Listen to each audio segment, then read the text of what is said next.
All right, we all knew Donald Trump term ended at midnight. He pardoned and commuted a few sentences. One of the guys that he did commute was Kwame Kilpatrick, former mayor of Detroit. Let's talk about it. Hit that subscribe button, bell icon button. Check out the current Detroit news playlist. Well, a lot of people, obviously a lot of white people is upset. You know, white people who don't even live in the city of Detroit, who live in Livonia, live in Brighton, live in New Hudson, live in Jack. That's what killed me, right? A lot of these white people are mad in these three. But why are they mad at Donald Trump? He done a lot worse. I mean, he was alleged treason with Russia. All right, but at the end of the day, we knew that Kwame Kilpatrick, was young, had a lot of power, graduated from FAMU. He brought the Super Bowl to Detroit, brought the Battle of the Bench to Detroit, did a lot. But at the end of the day, he wasn't the only dirty mayor in the history of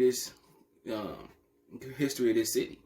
People, you don't get mad at Kwame Kilpatrick, but you had others coming in young. And then don't forget Albert Cobo. You guys got a lot of black people got mad because they were changing the name of Cobo Hall to was a TCF Bank Center, whatever it is now. But always knew it as Cobo. Look at Cobo Hall. He came in Detroit as the emergency whatever it was. You go broke, the emergency manager, whatever it was. So he was handling the books. And then he finessed his way into office, you know what I'm saying? And he was from a third party that was helping the city deal with a financial crisis. And he didn't believe in letting black people in the city of Detroit. A lot of people, black people too, turned the cheek on that. And a lot of people ignorant to that situation. And you go look it up. It's a fact. Go look at his history, how he got in the office, how he finessed his way through. But, people make mistakes, but we've seen a lot of other politicians do the same thing. What's your boy name? Rick Snyder. He poisoned the whole city, And look at Gretchen Whitmore. She ain't doing nothing. She helped give the citizens of Flint $600 million lawsuit. I mean, people live in Flint. If everybody ain't getting $1 million apiece, that ain't gonna fly. It ain't, and they made sure the GM Flint plant up there had clean water because the water was so bad that it was eating. It was eating through or was messing up the frames and the bodies of the cars. So I guess when they go through metal finishing, the water, whatever it was, that's how bad it was. And they made sure the GM Flint plant had clean water. That's crazy. They made sure, but not make sure the citizens had clean water because they threatened to leave there. But at the end of the day, people need to look at the history of politicians. A lot of the U.S. allowed drugs to come in.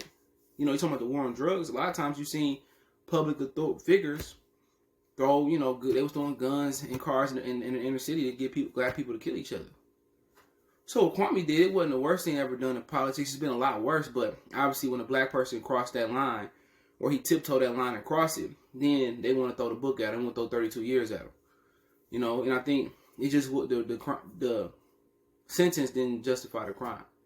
And it also didn't justify a lot of other politicians throughout America and throughout history and what they got, and they did a lot worse. That's what black people was angry. We knew Kwame Kilpatrick was wrong. Don't get me wrong, but then again, the crime, the sentence didn't fit the crime, according to what a lot of other politicians done. That's what we saying. We want equality. But when it come to black people, it's a different standard, and a lot of ethnic groups, they don't agree. Oh, black people always crying, But then again, when we built this country, when we helped the people that came from England to fight for their independence, and then all we get is a slap on the wrist. We get slavery. You know what I'm saying? We get a whole bunch of slave names, and we don't even know where we come from. People say Africa. Shit, there's a whole bunch of countries in Africa. So that's what black people get upset about. People don't want to sympathize with us. And one thing I loved about Donald Trump is that when he got in office, he made this country, it show its true colors. A lot of people thought we was past racism. No. You know what I'm saying? He made these races show their real face. It took the mask off. We live in a country we ain't really made it nowhere from Martin Luther King, Malcolm X. We ain't made it nowhere. Racism is more alive and prevalent than anything. Slavery still is alive and prevalent, but people just don't understand the new age slavery. But at the same time, I'm happy to see Kwame get out through his luck. There's hopefully, with him paying his debt to society, he able to, change his life around. and become an advocate for people, young black people in politics, what to watch out for, mistakes he made. Man, he able to get on his feet though, but I ain't gonna never say he wasn't wrong. All I'm saying is, as far as consistency on what other politics done that don't look like Kwame, what they got away with and what they got, hit with, it didn't really match up. So that's what people just inconsistent. And all the other politics that did the same thing with him, he got hit with what, 32, 23 counts, federal violations or something. But yeah, it is what it is. Let me know what you guys think. Don't forget me on Facebook, Instagram, Twitter. Reach out if you have a business question, inquiry, sponsorship, video plus all my social media link description. Password to reach me on Twitter, then Facebook, and Instagram. Also got our other channel. Check it out, Goodfellas Sports TV, right here on YouTube. For more sports, music, news, and entertainment, you want to make a donation, Cash App, CJ Good 313. That's in the description. PayPal link there as well too. One time for the one time we gone.